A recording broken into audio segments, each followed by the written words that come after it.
जय श्री राधे, जय श्री कृष्ण। आप सभी को एक बार पुनः आप सभी का बहुत बहुत स्वागत है आप ही की यूट्यूब चैनल भक्ति मार्ग वृंदावन। मैं राधेश्याम वशिष्ठ हृदय से आप सभी का बहुत बहुत स्वागत करता हूं और ले चलता हूं आज की पावन कथा प्रसंग में। गत दिवस की कथा में हमने बड़ी सुंदर राम कथा का विस्तार से श्रवण किया है। आज हम श्रीमद् भागवत के 9वें स्कंद के अथेकादशो अध्याय 11वें अध्याय में प्रवेश करेंगे और भगवान राम की जो अन्य अन्य लीला है उनका श्रवण करेंगे। एक निवेदन अवश्य करना चाहूँगा, नए आए हैं चैनल के ऊपर तो हमारे चैनल को सब्सक्राइब कर लें, बेल आइकन को भी प्रेस कर दें, वीडियो को लाइक और शेयर कर दें और फेसबुक पे यदि आप यह वीडियो देख रहे हैं तो हमारे पेज को फॉलो कर लें। देर न करते हुए ले चलता हूँ आज की पावन कथा प्रसंग में। सर्वप्रथम करेंगे भगवान नाम संकीर्तन। श्री कृष्ण गोविंद हरे मुरारी, हे नाथ नारायण वासुदेव। श्री कृष्ण गोविंद हरे मुरारी, हे नाथ नारायण वासुदेव। हे नाथ नारायण वासुदेव, हे नाथ नारायण वासुदेव। श्री कृष्ण गोविंद हरे मुरारी, हे नाथ नारायण वासुदेव। नारायणं नमस्कृत्यं नरं चैव नरोत्तमं देवीं सरस्वतीं व्यासं ततो जयमुदीरयेत्।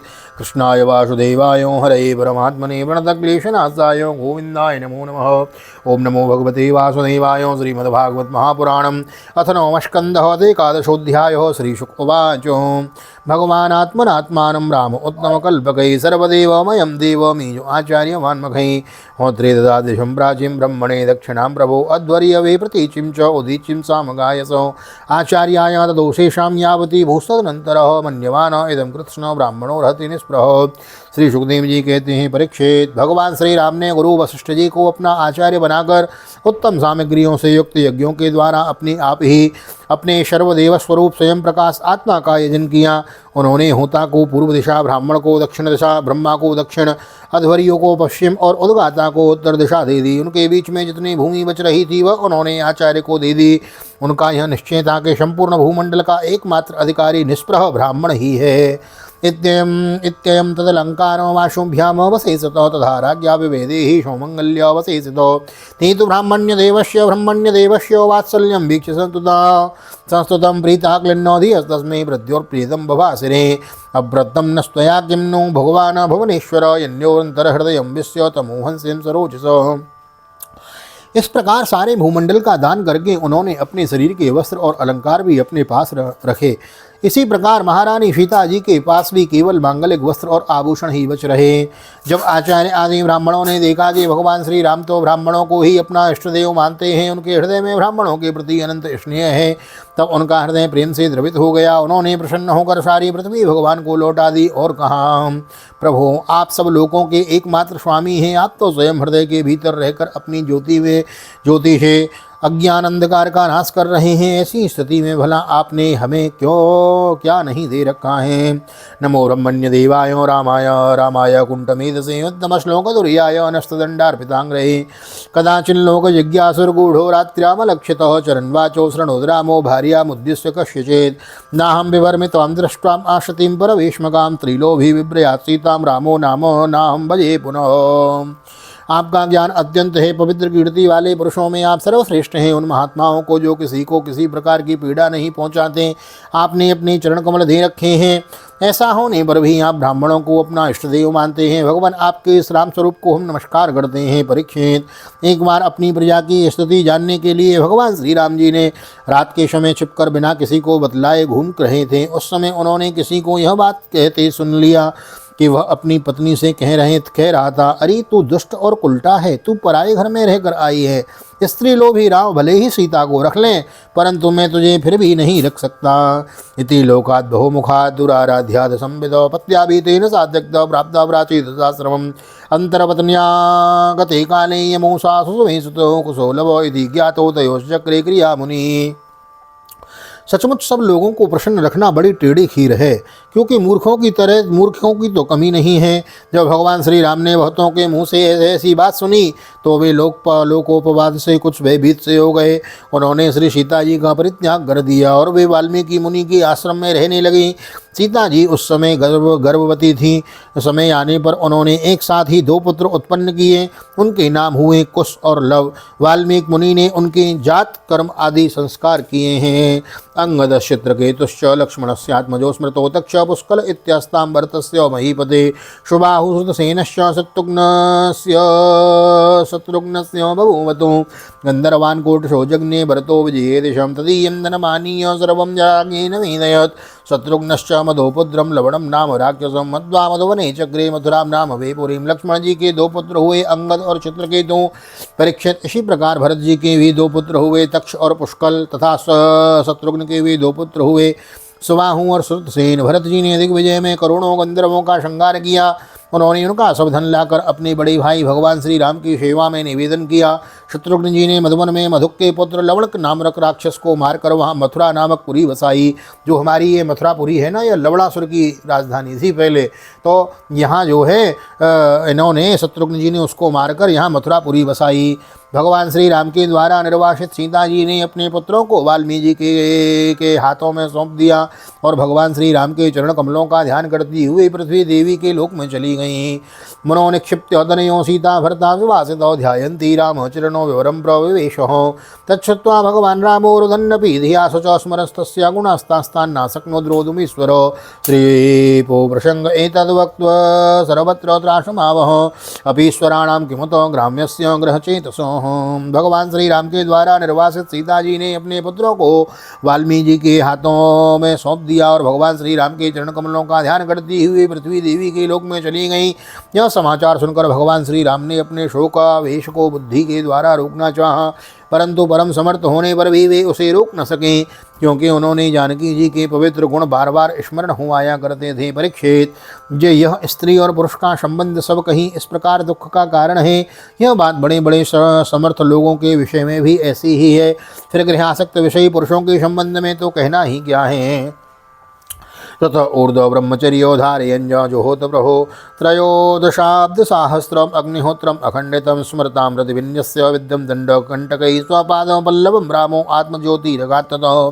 इसके बाद भगवान श्री राम ने ब्रह्मचर्य धारण करके 13,000 वर्ष तक अखंड रूप से अग्निहोत्र किया। तदनंतर अपना स्मरण करने वाले भक्तों के हृदय में अपनी उन चरण कमलों का स्थापित करके जो दंडक वन के कांटों से बिध गए थे, अपने स्वयं प्रकाश परम ज्योतिर्मय धाम में चले गए। नेदम यशो रघुपति सूर्यांच यात्यो लीला तनोरधिका साम्य विमुक्त धामनो रक्षो वधो जलधि बंधनमस्त्र पूगए किम तस्य शत्रुहनने कपयः सहायो। परीक्षित, भगवान के समान प्रतापशाली और कोई नहीं है, फिर उनसे बढ़कर तो हो ही कैसे सकता है। उन्होंने देवताओं की प्रार्थना से ही यह लीला विग्रह धारण किया था। ऐसी स्थिति में रघुवंश शिरोमणि भगवान श्री राम के लिए यह कोई बड़े गौरव की बात नहीं कि उन्होंने अस्त्र शस्त्रों से राक्षसों को मार डाला या समुद्र पर पुल बांध दिया। भला उन्हें शत्रुओं को मारने के लिए बंदरों की सहायता की भी आवश्यकता थी क्या? यह सब उनकी लीला ही है। यश्यामलं नृपसदस्य यशोधुनापि गायन्ति घ्नन्तं ऋषयो दिगवेन्द्र पट्टम तम नाकपाल वसुपाल किरीट जुष्टो पादाम्बुजं रघुपतिं शरणं प्रपद्ये। यह सह ये स्पृशो, भगवान श्री राम का निर्मल यह समस्त पापों को नष्ट कर देने वाला है। वह इतना फैल गया कि दिग्गजों का श्यामल शरीर भी उसकी उज्ज्वलता से चमक उठता है। आज भी वह बड़े बड़े ऋषि महर्षि राजाओं की सभा में उसका गान करते रहते हैं। स्वर्ग के देवता और पृथ्वी के नृपति अपनी कमनीय किरीटों से उनके चरण कमलों की सेवा करते रहते हैं। मैं उन्हीं रघुवंश शिरोमणि भगवान श्री रामचंद्र की शरण ग्रहण करता हूँ। राजा रामचंद्र भगवान की जय। सह ये स्पृष्टोभिदृष्टो वा संविष्टोनुगतोऽपि वा कौशलास्ति उत्स्थानं यत्र गच्छन्ति योगिनो पुरुषो रामो चरितं श्रवणेरूपधारेण अनस्यंस्य परो राजन् कर्मबन्धैर्विमुच्यते। जिन्होंने भगवान श्री राम का दर्शन और स्पर्श किया, उनका सहवास अथवा अनुगमन किया, वे सबके सब तथा कौशल देश के निवासी भी उसी लोक में गए जहाँ बड़े बड़े योगी योग साधना के द्वारा जाते हैं। जो पुरुष अपने कानों से भगवान श्री राम का चरित्र सुनता है, उसे सरलता कोमलता आदि गुणों की प्राप्ति होती है। परीक्षित, केवल इतना ही नहीं, वह समस्त कर्म बंधनों से मुक्त हो जाता है। राजोवाचो कथम स भगवान रामो भ्रातृन्वा स्वयमात्मनः तस्मिन् वातेन वर्तन्तो प्रजापोराश ईश्वरे राजा परीक्षित ने पूछा, भगवान श्री राम स्वयं अपने भाइयों के साथ किस प्रकार का व्यवहार करते थे तथा भरत आदि भाई, प्रजाजन और अयोध्यावासी भगवान श्री राम के प्रति कैसा बर्ताव करते थे। श्री सुकोवाचो अथा दिग्विजय भ्रातृसुभनित्रे भुवनेश्वर भ्रातस्त्री भुवनेश्वरो आत्मानं दर्शयन् स्वानां पुरीमेक्षत सानुग आसक्ति मार्गं गन्धोदे कारणं मदसीकरै स्वामिन् प्राप्तो मालोक्यो मत्तां वा सुधरामेव प्रासादो गोपुराभासै गोपुरशभा चैत्यदेव गृहादिशो विन्यस्तो ही मकरशई पताकाभिर्विश्वमंडितम्। श्री सुखदेव जी कहते हैं, द्रोणपति महाराज श्री राम जी ने श्राद्ध सिंहासन स्वीकार करने के बाद अपने भाइयों को दिग्विजय की आज्ञा दी और स्वयं अपने निजनों को दर्शन देते हुए अपने अनुचरों के साथ में पुरी की देखरेख करने लगे। उस समय अयोध्यापुरी के मार्ग सुगंधित जल और हाथियों के मंद कणों से सजे रहते। ऐसा जान पड़ता मानो यह नगरी अपने स्वामी भगवान श्री राम को देखकर अत्यंत मतवाली हो रही है। उसके महल, फाटक, सभा भवन, विहार और देवालय आदि में सुवर्ण के कलश रखे हुए थे और स्थान स्थान पर पताकाएं फहरा रही थी। प्रासाद गोपुराभासैर चैत्यदेव गृहादिशो विन्यस्तो हेम कलशै पताका विश्वमंडिता पूगै स्रवन्ते रंभाम्बि पट्टिका बीसुवाससाम् आदरसैरंसुकेसरग्भि कृतकौतुक तोरणं तमुपेयस्तु तत्र तत्र पौरा अर्हण पाणयो आशिषो युर्देव पाहि मां प्राक्तयो धृतं भव। डंठल समेत सुपारी, केले के खम्भे और वह सुंदर वस्त्रों से, पट्टों से सजाई हुई थी। दर्पण वस्त्र आदि पुष्पमालाओं से तथा मांगलिक चित्रकारियों और बंदरवारों से सारी नगरी जगमगा रही थी। नगरवासी अपने हाथों में तरह तरह की भेंटें लेकर भगवान के पास आते और उनसे प्रार्थना करते कि देव, पहले आपने ही वाराह रूप में पृथ्वी का उद्धार किया था, अब आप ही इसका पालन कीजिए। ततः प्रजा वीक्षपतिम चिरागतम दिदृक्षयोत्सृष्टगृहा स्त्रियो नरो आरुह्य हरम्यारणविन्दलोचन मतृप्त नेत्रा कुसुमैरवागिरन् अथ प्रविष्ट स्वगृह्य जुष्टं से पूर्वराजवे अनंताखिल कोषाढ्य मग्नग्न्योरुपरक्षितम्। नगरवासी अपने हाथों में तरह तरह की भेंटें लेकर भगवान के पास आते और उनसे प्रार्थना करते कि देव, पहले अपने वाराह रूप से पृथ्वी का उद्धार किया, अब आप ही इसका पालन कीजिए। परीक्षित, उस समय जो प्रजा को मालूम होता कि बहुत दिनों के बाद भगवान श्री राम जी इधर पधारे हैं, तब सभी स्त्री पुरुष उनके दर्शन की लालसा से घर द्वार छोड़ कर दौड़ पड़ते थे। वे ऊंची ऊंची अटारियों पर चढ़ जाते और अतृप्त नेत्रों से कमल नयन भगवान को देखते हुए उन पर पुष्पों की वर्षा करते हैं। इस प्रकार प्रजा का निरीक्षण करके भगवान फिर अपने महलों में आ जाते। उनके वे महल पूर्ववर्ती राजाओं के द्वारा सेवित थे। उनमें इतने बड़े बड़े 100 प्रकार के खजाने थे जो कभी समाप्त नहीं होते थे। वे बड़ी बड़ी बहुमूल्य बहुत सी सामग्रियों से सुसज्जित थे। विद्रोमोदुम्बरद्वारिर्वैदूर्य स्तंभ पंक्तिभिः स्थलैमारकतैः स्वक्षैर्भातस्फटिकाभित्तिभिः चित्रस्रग्भिः पट्टिकाभिर्वासो मणिगणांशुके मुक्तफलैश्चदुल्लासैः कान्तकामोपपत्तिभिः। महलों के द्वार तथा देहलियाँ मूंगेस की बनी हुई थीं। उनमें जो खंभे थे वे विदुर मणि के थे। मरकत मणि के बड़े बड़े सुंदर फर्श थे तथा स्फटिक मणि की दीवारें चमकती रहती थीं। रंग बिरंगी मालाओं, पताकाओं, मणियों की चमक, शुद्ध चेतन के समान उज्ज्वल मोती, सुंदर सुंदर भोग सामग्री, सुगंधित धूप दीप तथा फूलों के गहनों से वे महल खूब सजाए हुए थे। आभूषणों को भी भूषित करने वाले देवताओं के समान स्त्री पुरुष उसकी सेवा में लगे रहते थे। धूपदीपे सुरभिर्मंडितम पुष्पमंडने स्त्रीपुंभि सुरसंकाशरजुष्टम भूषण भूषणे तस्मिन् स भगवान राम स्निग्धया प्रियेष्ठयो रेमे स्वारामधीराणां ऋषय भ सीतया किलोहम। परीक्षित, भगवान श्री राम जी आत्माराम जितेंद्रिय पुरुषों के शिरोमणि थे। उसी महल में वे अपनी प्राण प्रिया प्रेममयी पत्नी श्री सीता जी के साथ विहार करते थे। बुभुजे चो यथा कालम कामान धर्मम पीडयन वर्षपूगान बहुनृणाम अभिज्ञातांघ्रिपल्लव। सभी स्त्री पुरुष उनके जिनके चरण कमलों का ध्यान करते रहते हैं, वे ही भगवान श्री राम बहुत वर्षों तक धर्म की मर्यादा का पालन करते हुए समयानुसार भोगों का भोग करते रहे हैं। श्रीमद्भागवते महापुराणे पारमहंस्यां संहितायां नवम स्कन्धे श्रीरामो वाग्यायने एकादशोत्सवः।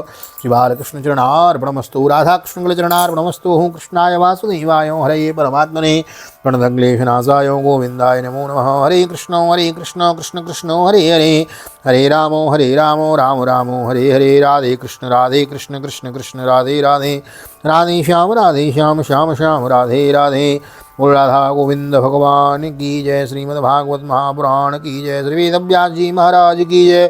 सुखदेव जी महाराज की जय। राजा परीक्षित जी महाराज की जय। रज रामचंद्र भगवान की जय। श्री हनुमान जी महाराज की जय।